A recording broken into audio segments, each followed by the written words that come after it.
kita materi udah tayang, materi udah disyutingkan kan harus kita olah juga kan.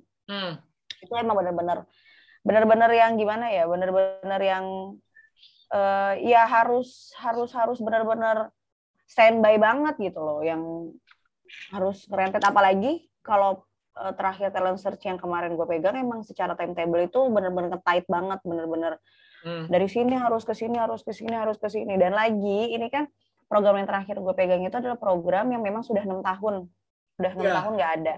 Terus itu kita harus gimana nge-create program ini, harus benar-benar show off lagi gitu, orang-orang harus tahu gimananya gitu kan. Wah itu benar-benar kayak wah gimana ya gitu. Cuma ya balik lagi, kalau misalnya gue harus megang program lagi nanti yang segini, bukannya nggak mampu, tapi gue mungkin masih belum siap, karena posisinya gue harus bisa ngatur antara keluarga gue, antara kerjaan gue. Kalau misalnya gini sih sebenarnya, kalau dulu mungkin gue masih single, itu gue mungkin kayak ya udah ayo. Tapi kan sekarang udah beda ya, udah harus beda waktu lah. Betul, udah tahu prioritas yang mana, harus prioritasin gue ke keluarga gue atau ke keluarga kerjaan gue. Nah, sekarang gue mau nanya kayak gini, Trai. Lu waktu kuliah kan ambil broadcast ya? Yes. Nah, terus kenapa sih lu waktu kerja ngambil posisi creative officer waktu itu? Nah, itu jelasin lu kenapa bisa kepikiran untuk, gue cewek nih, tapi gue ngambil kerjaan yang bener-bener, apa lu sebelumnya udah tahu cara kerjanya kreatif atau PA itu gila atau gimana? Jadi production assistant di sana, tapi di sana itu juga di-challenge waktu itu gue. Ya basic lah, PA ngapain sih, ke editing, terus juga ngedownload, terus kita liputan gitu kan. Tapi dulu itu gue masih liputannya bareng sama kreatif. Gitu. Sampai akhirnya di sana gue dipindahkan lah ke program reguleran otomotif di sana. Tadinya kan emang karena divisi gue divisi sport kan. Jadi awalnya tuh ke bola, ngurusin bola-bola aja. Akhirnya di-challenge nih, lu suka otomotif nggak, Tri? Suka sih, Mas, tapi memang belum terlalu mendalami banget. Oh ya udah, ayo gue challenge lu untuk jadi PA-nya di otomotif. Tapi ternyata pada saat dijadiin PA-nya otomotif itu, lu bukan cuma sebagai PA saja. Tapi lu juga harus bisa bikin skrip, terus juga lu harus liputan sendiri tanpa kreatif waktu itu. Berarti ketika jalan berdua, PA kreatif dan campers gitu? Yes, kita bertiga. Tapi di situ gue harus tahu juga gitu loh, untuk tahu kontennya apa sih yang mau dibahas, bukan cuma teknis doang, tapi konten apa sih yang mau dibahas, secara di editingannya pun juga seperti itu gitu. Interview mana yang harus diangkat, interview mana yang harus diambil kayak gitu kan. Terus gue kayak merasa, wah kok menarik ya gitu, kok seru ya, bikin skrip nggak terlalu sulit lah gitu menurut gue. Akhirnya gue men-challenge diri gue. Alhamdulillah gue dipercaya megang di sana itu. Gue alhamdulillah tuh gue waktu itu sempat megang master desain apartemen di sana. Terus megang Indonesia. Iya, ada apartemen. Itu terus habis itu gue sempat megang YouTube kan juga di sana, sempat itu namanya itunya Jakarta Fashion Week. Sempat YouTube di sana. Terus itu gue sempat megang Indonesian Idol 10, Indonesian Idol Special Season, sama terakhir kemarin ini gue megang X Factor. Kita harus kasih program yang benar-benar tayangan yang fresh, tayangan yang memang bisa dinikmati semua kalangan. Terus lu gimana caranya orang itu bisa change fokusnya itu berubah ya ke tayangan lu aja. Dari treatmentannya, dari visual gambarnya, dari editingnya, dari kontestannya. Wah, itu semua lu harus meng-create itu, menyatu padukan itu dengan ideologi lo gitu. Karena di sana itu ego lo tuh nggak boleh benar-benar secara kreatif ya. Kreatif itu kan sebenarnya egonya tinggi banget ya. Untuk ngasih tayangan yang oke sebenarnya. Tapi di sana itu lo harus nurunin ego lo, karena hitungannya kan gue PH ya, dan gue punya klien. Jadinya gue harus nurunin ego kreatif kita, karena kita basicnya adalah memenuhi keinginan klien gitu kan. Tapi so far selama gue kerja di sini ya kita menyatukan semuanya. Gimana cara kita nge-create tayangan itu yang catchy banget, ngikutin segmentasi tayangan, karena hitungannya semua tayangan yang ada yang di PH ini emang harus dibikin itu secara grande banget, why. Di situ segmentasi semuanya. Terus juga gimikannya, dramanya itu semua harus bersatu padu lah. Gitu. Jadinya waktu itu memang pada awalnya kan emang gue di Indonesian Idol 10 itu gue emang tim konten. Jadi kita tuh dibagi, ada tim konten, ada tim post. Nah, jelasin dong maksudnya tim konten tuh ngapain kayak gitu, coba gimana? Tim konten ini itu dia menggawangi semua. Ada tim kontestan juga. Jadi ketika tim kontestan sudah mendapatkan kontestan yang mau di-lock untuk menjadi kontestan kita, itu tim konten harus membuat secara profilnya nih. Ini si anak kita mau masukinnya kemana ya? Konten apa yang kita mau bawain ya? Konten apa yang oke banget ya? Nah, di situ itu kita pasti brainstorming benar-benar dari tim klien sama kita juga harus brainstorming benar-benar gimana nih cara nge-create anak ini, apa yang akan dijadiin dari anak ini gitu. Nah itu udah simultan tuh selama tiap minggunya gitu. Nah setelah itu nanti ada proses editing ya kan. Nah di editing ini di tim post ini harus menghitungannya memvisualkannya. Ya kan, karena secara syutingan kita udah tahu syutingannya apa, breakdown syutingannya mau apa, pervitiannya mau apa, konten yang mau diangkat apa. Tapi itu tuh belum sempurna, Wai. Kenapa? Itu belum sempurna. Karena hitungannya yang akan menjadi ketok palunya itu adalah di tim post. Walaupun secara kontennya itu sudah dibuat oleh tim konten. Jadi tim konten ini kayak, nih gue punya beberapa konten. Iya. Tapi disortir lagi berarti dong? Yes, kita udah punya konten besarnya kan. Dari gue misalnya.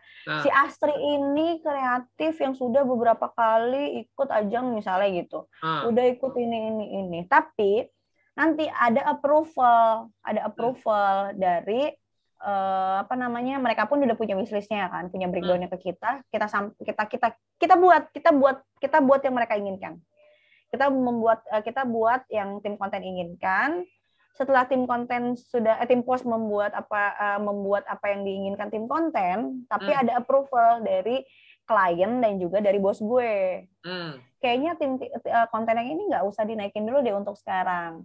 Kayaknya konten yang ini dulu aja karena masih terlalu jauh kalau misalnya kita bahas konten yang ini. Kita konten basic dulu aja deh. Biasanya tuh kalau untuk di awal. Nanti udah di pertengahan udah masuk ke misalnya semifinalis, sudah masuk ke road to grand final, udah ke 15 besar, ke 10 besar. Itu kontennya tuh ngekerucut lagi, lebih mendalam lagi.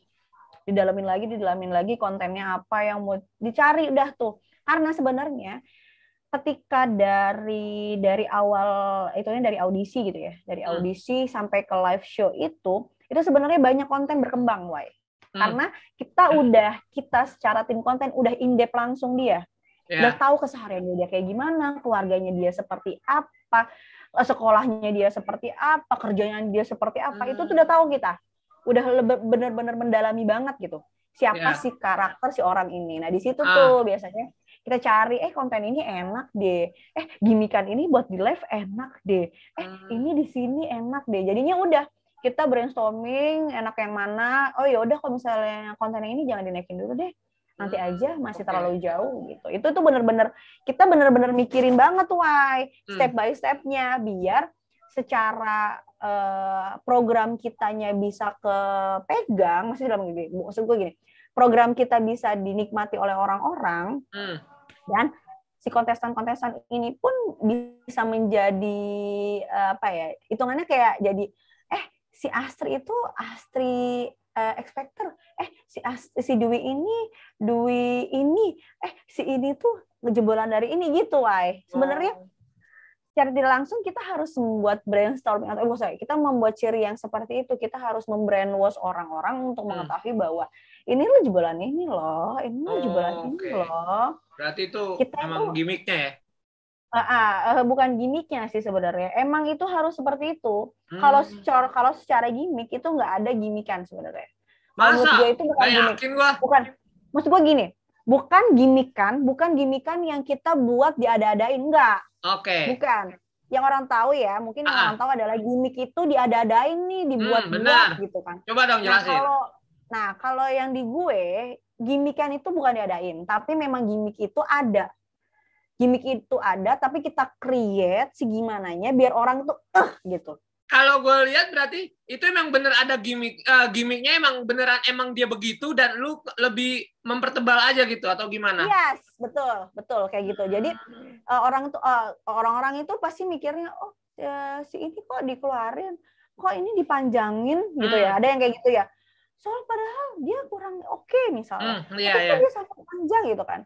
Itu sebenarnya bukan gimmick yang kita buat. Sumpah ya, ini gue kasih tahu ya buat teman-teman semuanya, itu bukan gimmick yang kita buat. Tapi memang secara quick count-nya ya memang nilainya dia lebih baik, walaupun secara kualitas mungkin ya secara kasat mata ataupun secara penonton melihatnya ini lebih bagus kok dibanding yang ini gitu lah. Pasti mereka punya penilaian masing-masing, betul? Tapi memang kita itu sudah melakukan hal yang maksimal, semaksimal mungkin kita lakukan. Tapi memang kalau misalnya penonton ataupun secara quick count-nya emang kurang bagus ya kita bisa bilang apa gitu. Karena memang basicnya adalah kita melihat bukan dari orang ini bagus loh secara share-nya. Iya emang secara share-nya bagus, secara ratingnya bagus. Tapi kalau misalnya dilihat dari kita nggak bisa nge-up dia nih, kita nggak bisa bantu dia untuk terus bertahan ya kita harus menelan itu. Karena sebenarnya ya gue kasih tau juga ya buat teman semuanya. Kita di belakang layar, di belakang backstage, ketika jagoan kita tidak lolos lanjut ke step selanjutnya juga kita bete, men. Karena apa ya? Kalau orang-orang bilang, itu mah gimmick. Tapi gue kasih tahu buat teman-teman semuanya, gimmickan itu dibuat karena memang sudah ada kontennya. Bukan ya real emang udah begitu gitu. Yes, gue nggak tahu ya kalau misalnya ada yang lain-lain ya, mungkin ada yang bilang gimmick dibuat ini settingan dan lain-lain. Kalau gue kerja selama ini tuh tidak ada gimmick-gimmick yang krusial, yang gimmick-gimmick dibuat bener-bener untuk nyari sensasi, buat nyari pansos gitu ya, buat program gue sendiri. Alhamdulillah selama ini enggak. Pernah waktu itu emang gue pernah bikin gimmick, tapi itu gimmick buat promo ya. Gimmick buat promo ya, tapi ya basicnya ya kita bikinnya secara halus, walaupun itu ya gimana sih, ada gimmick hard, ada gimmick soft gitu ya. Tapi selama ini yang gue kerjain ya, gue emang bukan tipe yang bergimmick ria, cuma iya karena gue basicnya adalah ya gue bergimmick dari realitanya dulu, berangkatnya dari realita dulu. Ketika memang realitanya sudah oke, gue tinggal kecapin, gue tinggal tacap-tacapin, gue tinggal pertebal itu. Karena kalau misalnya gimmick itu dibuat seada-adanya, diada-adain, itu bisa jadi krusial kita kesendiri sih, bumerang kita sendiri tahu why sebenarnya secara kreatifnya ya. Karena ya lo tahu dari mana ya, lo kok bisa bikin ya. Netizen sekarang itu udah pinter-pinter, jadinya nggak perlu khawatir gitu loh. Kalau misalnya iya maksudnya gini, kalau gue lebih menjadi orang yang netral sebenarnya secara kreatif, yang kayak ya udah ya kita punya gimmick dia, ya udah kita mainin gimmicknya dia, tapi kita kreatifnya dengan mempertebal itu kayak gitu sih. Tapi gue nggak tahu ya kalau yang lain ya.